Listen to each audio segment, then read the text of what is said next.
قل هل يستوي الذين يعلمون والذين لا يعلمون. السلام عليكم ورحمة الله وبركاته. الحمد لله وحده والصلاة والسلام على من لا نبي بعد.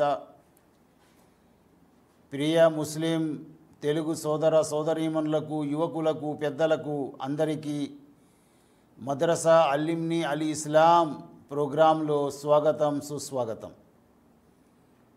మిత్రులారా, మనం ఇంతకుముందు ధార్మిక విద్య యొక్క ప్రాముఖ్యత మరియు దాని ప్రాధాన్యత మరియు ఫికా అంటే అర్థమేమిటి, అదేవిధంగా ఫికాకు చెందిన 4 వర్గాల గురించి మనం తెలుసుకున్నాం. ఇప్పుడు మనం ఇస్లాం యొక్క అంటే ఇస్లాంలో తొలి కీలక భాగం, చాలా ప్రధానమైనది, చాలా విలువైనది, అత్యవసరమైనది, అదేమిటంటే అషహాదా అంటే సాక్ష్యం పలకడం, సాక్ష్యం ఇవ్వటం. అల్లాహుతాలా ఖురాన్లో ఇలా ఆదేశిస్తున్నాడు, వమా ఖలక్తుల్ జిన్న వల్ ఇన్స ఇల్లా లియాబుదూన్. అజ్జారియాత్ 56. ఈ వాక్యంలో అల్లాహ్ ఇలా ఆదేశిస్తున్నాడు, నేను జిన్నాతులను మరియు మానవులను నా ఆరాధనకు తప్ప మరి దేని కొరకు సృష్టించలేదు. అంటే ఒక మానవుడు, ఒక వ్యక్తి ఏ మతానికి చెందినవాడైనా, ఏ దేశానికి చెందినవాడైనా, ఏ వర్గానికి చెందినవాడైనా, ఏ ఊరికి చెందినవాడైనా, నల్లవాడైనా తెల్లవాడైనా, అతని మెదడులో ఒక ప్రశ్న మెదలాలి, ఒక ప్రశ్న రావాలి. కానీ విచారకరమైన విషయం ఏమిటంటే ఈ ప్రశ్న మన మానవుల మెదడులో రావడం లేదు. అదేమిటంటే నన్ను పుట్టించినది ఎవరు, నన్ను ఎందుకు పుట్టించడం జరిగింది,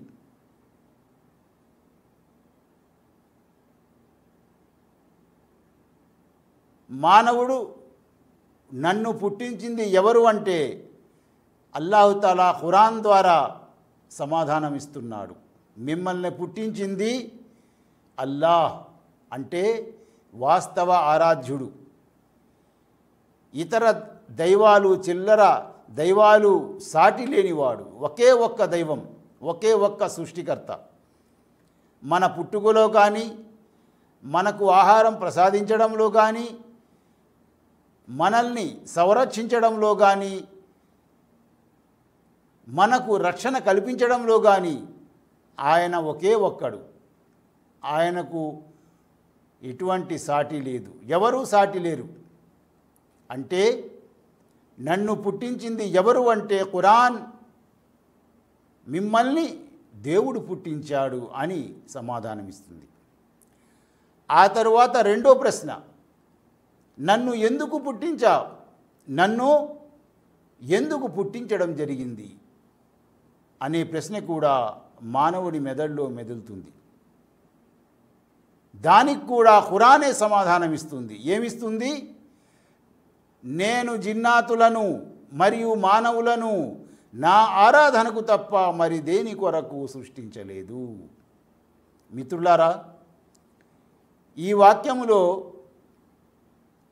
మానవులకు ముందు జిన్నాతులు అనే పదం ఉంది, అనే జాతి ఉంది.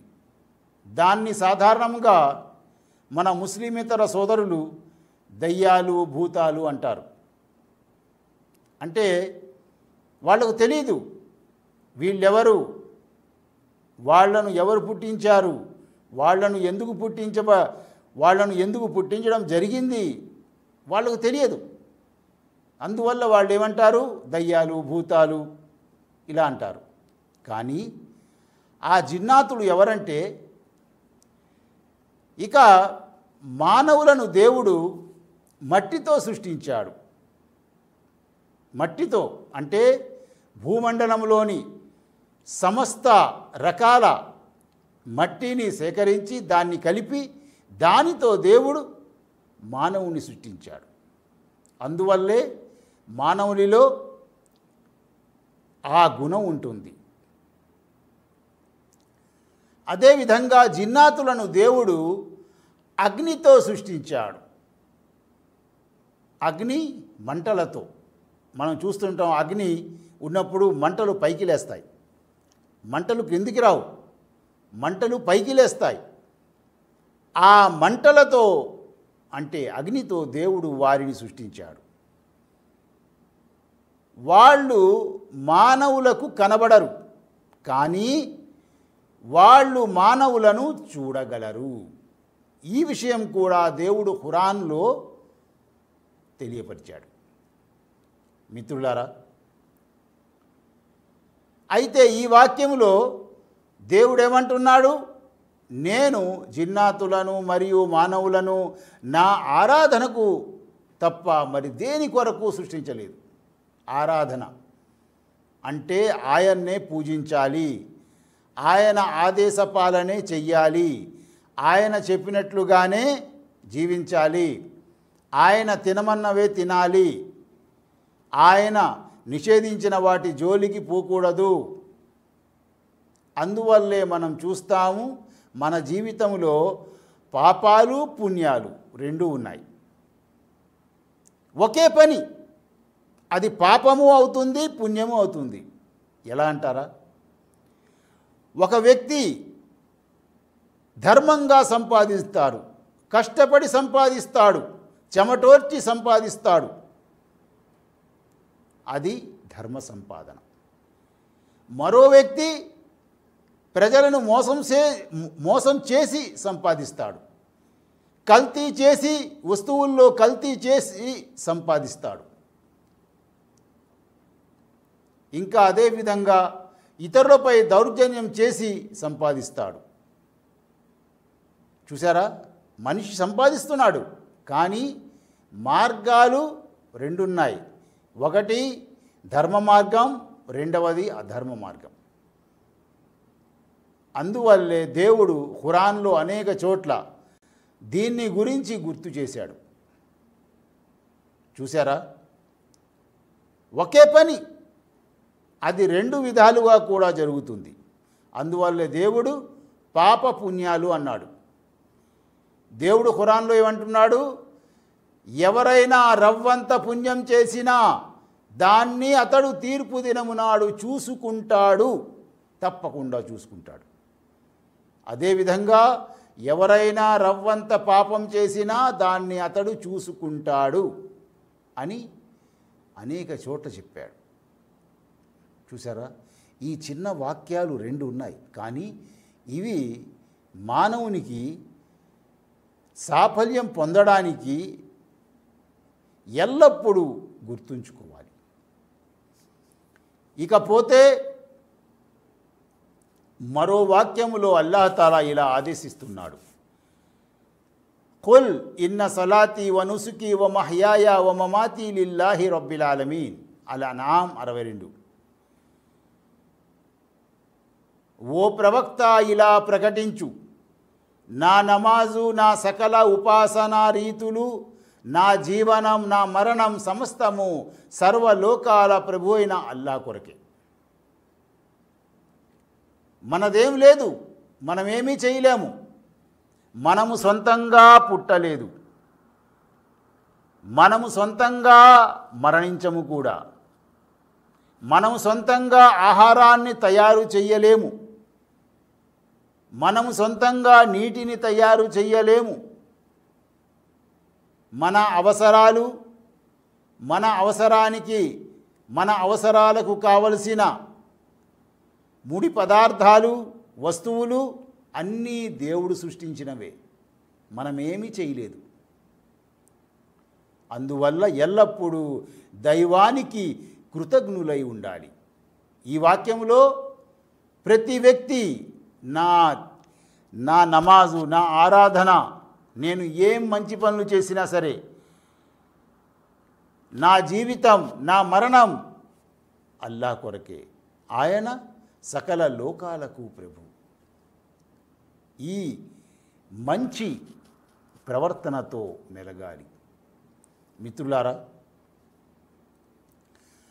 ఆరాధన యొక్క నిర్వచనం బహిర్గతమైనదైనా లేక అంతర్గతమైనదైనా అల్లాహకు ప్రీతిపదమైనట్టి ప్రతి పలుకు, ప్రతి ఆరాధన, ప్రతి పని ఆరాధన అనబడుతుంది. అల్లాహకు ఇష్టమైనది, అల్లాహ్ ఆదేశించింది, అల్లాహ్ నిషేధించింది, అంటే అల్లాహ్ నిషేధించింది మనం దాని జోలికి పోకూడదు, అది కూడా పుణ్యమే. అల్లాహ్ ఆదేశించింది మనం ఆచరిస్తాం, అది కూడా ఆరాధనే. మంచి మాట పలుకుతాం, మంచి అంటే అల్లాహ్ ఆదేశించింది, అల్లాహ్ చెప్పమన్నది మనం పలుకుతాం, అది ఆరాధనే. అంటే మన జీవితం ఆయన ఆదేశాలకు అనుగుణముగా ఉండాలి. మిత్రులారా, ఆ తరువాత అష్షహాదా అంటే సాక్ష్యం ఇవ్వడం. అష్హదు అల్లా ఇలాహ ఇల్లల్లా వాషదు అన్న ముహమ్మదన్ అబ్దుహు వ రసూలుహు అంటే ముహమ్మదు రసూలుల్లా అని సాక్ష్యం ఇవ్వాలి. దీన్ని మనం సాధారణంగా పలుకుతాం, సాధారణంగా వింటుంటాం, కానీ ఇది చాలా విలువైనది. పవిత్ర వచనంపై సాక్ష్యం లేకుండా, పవిత్ర వచనంపై ప్రమాణం లేకుండా, ఎవరు విశ్వాసం లేకుండా ఎవరు స్వర్గములో ప్రవేశించలేరు. గుర్తుంచుకోండి. అందువల్లే దేవుడు ఖురాన్లో ఏమంటున్నాడు? ఇన్న దీన ఇందల్లాహిల్ ఇస్లాం, నిస్సందేహంగా ఇస్లాం మాత్రమే దేవుని వద్ద ఆమోదయోగ్యమైనది, ధర్మంగా, జీవిత విధానంగా ఆమోదయోగ్యమైనది. ఇస్లాం తప్ప మరి ఏ మార్గము, ఏ పద్ధతి దేవుని వద్ద ఆమోదయోగ్యమైనది కాదు. ఆ తరువాత దేవుడు ఏమంటున్నాడు? వమై యబ్తగి గైరల్ ఇస్లామి దీనన్ ఫలన్ యుక్బల మిన్హు, ఎవరైనా ఇస్లాంను వదలి మంచి పనులు చేసినా, చెడ్డ పనులకు దూరంగా ఉన్నా అతని నుండి స్వీకరించడం జరగదు. అంటే మంచి పనులు కూడా స్వీకరించడం జరగదు. చెడ్డ పనులకు అంటే చెడ్డ పనుల నుండి దూరంగా ఉండినా ఎటువంటి లాభము ఉండదు. ఎందుకు? ధర్మం అతనిది ఇస్లాం కాదు, ఇస్లామేతర ధర్మం, ఏదో ఒక ధర్మం. అందువల్లే సమస్త మానవులకు ఖురాన్ యొక్క సందేశం ఏమిటంటే, ఇప్పుడు ప్రస్తుతం మీరు జీవిస్తున్న ఈ కాలంలో మీరు షహాదా అంటే పవిత్ర వచనాన్ని సాక్ష్యం పలికి ఇస్లాంలో ప్రవేశించి జీవించాలి. లేకుంటే ఆ జీవితం, ఆ సత్కార్యాలు అన్నీ వృధా అవుతాయి. ఎందుకంటే దేవుడు అనేక వేల సంవత్సరాల నుండి ఈ సందేశం ఇస్తూ వచ్చాడు. హిందూ గ్రంథాల్లో చూడండి, వేదాల్లో, ఉపనిషత్తుల్లో, అదేవిధంగా బైబిల్లో, అదేవిధంగా యూదుల గ్రంథాల్లో యూదులు ముస్లింలను హీనులుగా, శత్రువులుగా భావిస్తారు. కానీ వారి గ్రంథంలో ఏముందో మీరు ఒకసారి చూస్తే ఆశ్చర్యపోతారు. ప్రవక్త ముహమ్మద్ సల్లల్లాహు అలైహి వసల్లం గురించి, ఆయన అనుచరుల గురించి స్పష్టంగా వాళ్ళ గ్రంథంలో ఉంది. ఉన్నప్పటికీ వాళ్ళు ముస్లింలను హీనంగా, శత్రువులుగా వాళ్ళు పరిగణిస్తారు. ఎల్లప్పుడూ ముస్లింలను హింసించడానికి, నష్టపరచడానికి, బాధ పెట్టడానికే ప్రయత్నిస్తూ ఉంటారు. ఇది వారి శాపం. ఇది వారికి దేవుడిచ్చిన శాప ఫలితమే. వారు అంతకుముందు చేసిన పాపకార్యాల ఫలితమే. మిత్రులారా, ప్రపంచంలో ఏ ప్రాంతం వారైనా పెద్ద చిన్న తేడా లేకుండా, స్త్రీ పురుష భేదం లేకుండా, పేద గొప్ప తారతమ్యం లేకుండా, ఏ మతం కులం లేక జాతి వారైనా సరే వాస్తవమైన ఆరాధ్యుడు ఎవ్వడూ లేడు, ఒక్క అల్లాహ్ తప్ప. మరియు ముహమ్మద్ సల్లల్లాహు అలైహి వసల్లం అల్లాహ్ యొక్క సందేశహరుడు అని సాక్ష్యం ఇచ్చినట్లయితే అతడు ఇస్లాం ధర్మం స్వీకరించినట్టు. అంటే సర్వ లోక సృష్టికర్త అయిన అల్లాహ్కు స్వయంగా సమర్పించుకున్నట్టు. ఎవరైతే ఇస్లాం స్వీకరించారో వారిని మనం ముస్లిం అంటాం. ముస్లిం అనే అరబీ భాష పదానికి అర్థం అల్లాహ్కు సమర్పించుకున్నవాడు, అల్లాహ్ ఆదేశాల ప్రకారం జీవించేవాడు. అల్లాహ్ చెయ్యమన్నది చేస్తాడు, చేయవద్దు అన్నది మానేస్తాడు, వాటికి దూరంగా ఉంటాడు. అటువంటి వ్యక్తిని మనం ముస్లిం అంటాం, అంటే ముస్లిం. అదేవిధంగా ముస్లింను మనం విశ్వాసి కూడా అనవచ్చు. అంటే విశ్వాసి, దేవునిపై విశ్వాసం, తీర్పు దినంపై విశ్వాసం ఉంచుతూ అతను జీవితం గడుపుతాడు. అల్లాహ్ తాలా మనందరికీ విశ్వసించి సత్కార్యాలు చేస్తూ ఇస్లాం ప్రకారం జీవించే భాగ్యాన్ని ప్రసాదించుగాక. ఆమీన్. వ ఆఖిరు దావానా అనిల్ హమ్దులిల్లాహి రబ్బిల్ ఆలమీన్. అస్సలాము అలైకుం వరహమతుల్లాహి వబరకాతుహు. قل هل يستوي الذين يعلمون والذين لا يعلمون